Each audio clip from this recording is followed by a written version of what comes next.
If a professional athlete paid millions of dollars a year can be misvalued, who can't be?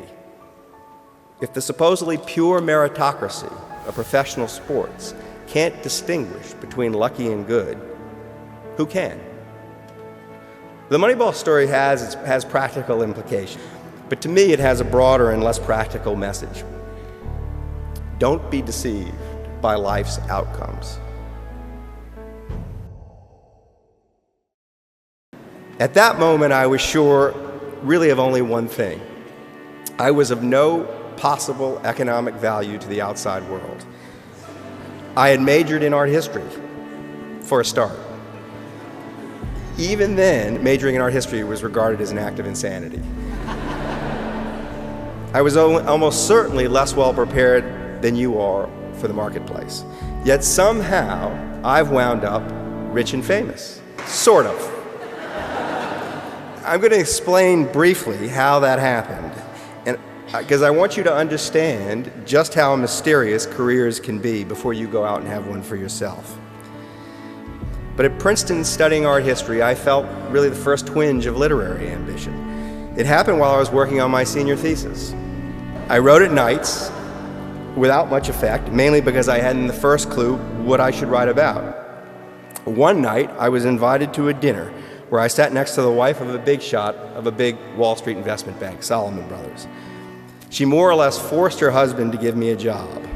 I knew next to nothing about Salomon Brothers, but Salomon Brothers happened to be where Wall Street was being reinvented into the Wall Street we've come to know and love today.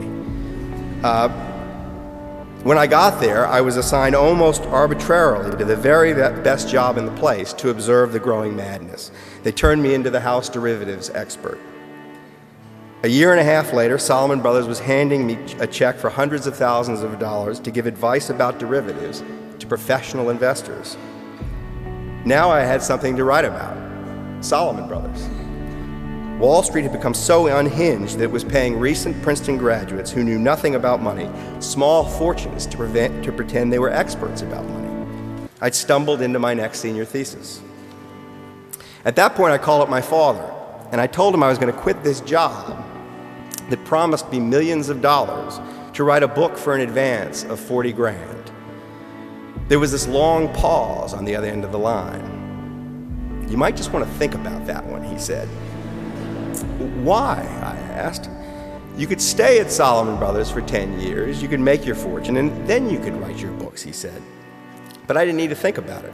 I knew what intellectual passion felt like because I'd felt it here at Princeton, and I wanted to feel it again. I was 26 years old. Had I waited until I was 36, I would never have done it. I'd have forgotten the feeling, and it would have felt too risky. The book I wrote was called Liar's Poker. It sold 1 million copies. I was 28 years old. I had a career, a little fame, a small fortune, and a new life narrative. All of a sudden, people were telling me I was a born writer. This was absurd. Even I could see that there was another, more true narrative, with luck as its theme.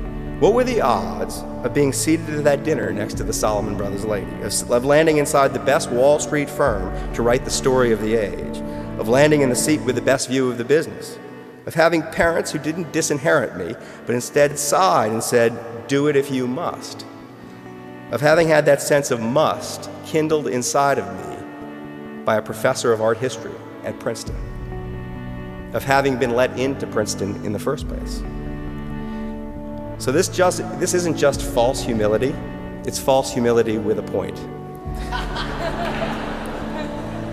My case illustrates how success is always rationalized. People really don't like to hear success explained away as luck, especially successful people.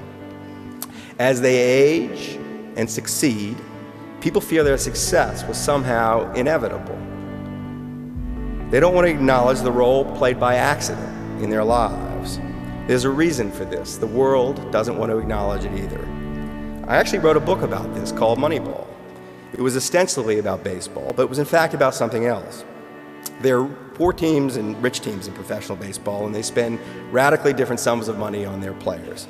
When I wrote my book, the richest team, the New York Yankees, was then spending about $120 million on its 25 players. The poorest team was the Oakland A's, and they were spending about $30 million. And yet the Oakland team was winning more games, or as many games as the New York Yankees, and more games than every other team, all of whom were richer than they were. This isn't supposed to happen. In theory, the rich teams should buy the best players and win all the time. But the Oakland team had figured something out that no one else had figured out. The rich teams didn't really understand who the best baseball players were. The players were misvalued. And the biggest single reason they were misvalued was that the experts did not pay sufficient attention to the role of luck in baseball success. Players got given credit for things they did that depended on the performance of others. Pitchers got paid for winning games. Hitters got paid for knocking in runners on base. Players got blamed and credited for events totally beyond their control, where balls that got hit happened to land in the field, for example. So forget baseball, forget this is even sports. Here you have these corporate employees being paid millions of dollars a year. They're doing exactly the same job that people in their business have done for more than a century, in front of millions of people, each of whom think they're an expert on what a good baseball player is. They had statistics attached to every move they made on the job, and yet they were misvalued because the wider world was blind to their luck. So I think you have to ask, if a professional athlete paid millions of dollars a year can be misvalued, who can't be? If the supposedly pure meritocracy of professional sports can't distinguish between lucky and good, who can? The Moneyball story has practical implications. If you use better data, you can find better values, and there are always market inefficiencies to exploit and so on. But to me, it has a broader and less practical message. Don't be deceived by life's outcomes. Life's outcomes, while not entirely random, have a huge amount of luck baked into them. Above all, recognize that if you had success, you've also had luck. And with luck comes obligation. You owe a debt, and not just to your gods. You owe a debt to the unlucky. So never forget, don't be deceived by life's outcomes.